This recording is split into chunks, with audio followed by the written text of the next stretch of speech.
Good morning mga guys. Narito ako ngayon sa munting tahanan namin. Ako po ay maggugulay magagata po ako ng mga crabs na maliliit. Tawag dito sa amin alagad. Ito po siya. Yan po mga guys.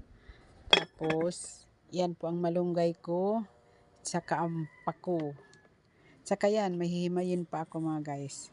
Halika. Hihimayin ko na lahat para masali na lahat to. Alam niyo mga guys, napakasustansya ng pako.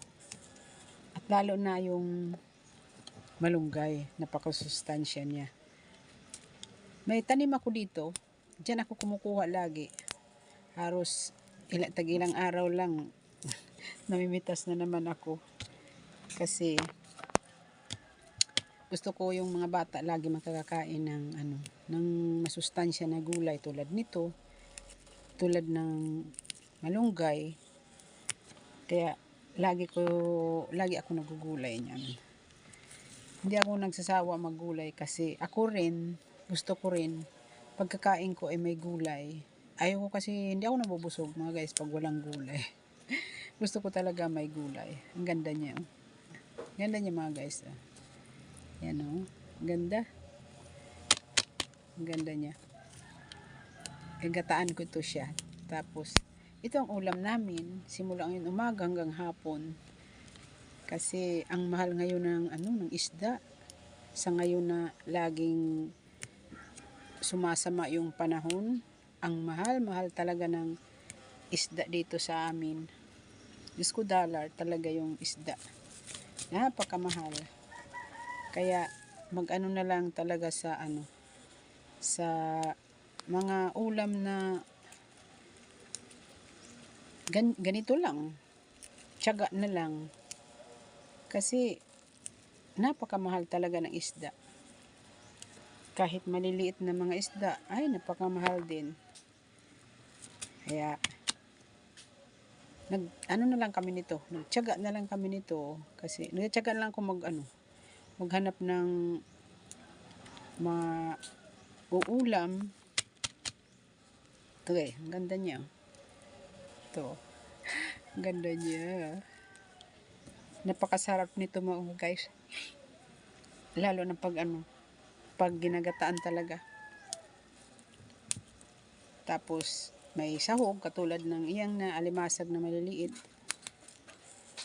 Hindi naman yan totally alimango mga guys kasi lang yan. Parang lang yan siya. Alagad nga tawag dito sa amin. Maliliit siya pero masarap naman siya, maraming taba siya. Kaya yun na lang binibili ko, 50 ang isang tumpok niyan. Ang mga apo ko pag kumakain na kami, tiyaga ko na lang yan, hinihimayan sila para makakain kahit papaano, tapos sabaw. Para kahit papaano may sustansya naman sila sa kanilang katawan. Ang kati ng ilong ko, sino kayong nag-iisip sa akin? Joke lang mga guys. Mag-joke lang tayo para masaya ang araw natin buong maghapon, di ba? Kasi pag walang joke, pag seryoso ka lagi, alam mo, madali kang tumanda. Kasi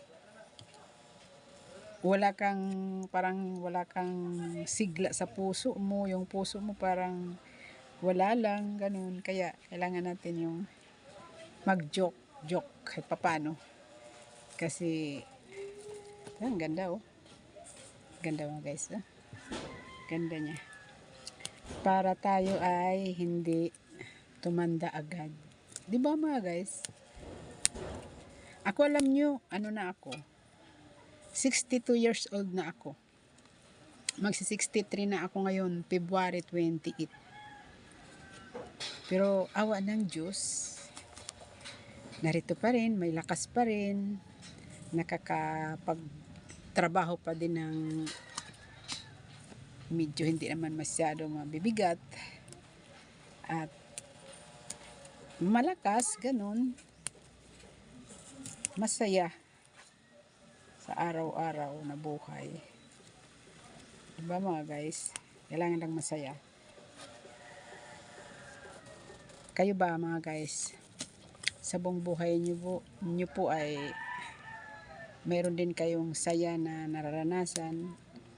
Yung sa pasahin natin ang mga buhay natin sa pamagitan ng pagkanta, ganun. Ako po kasi minsan mga guys, pag naboboring ako dito sa bahay, may speaker ako dito na malaki, may maliit. Ay kumakanta ako mga guys. Sige, salamat po mga guys. Bye-bye. Magugulay na ako. God bless us all.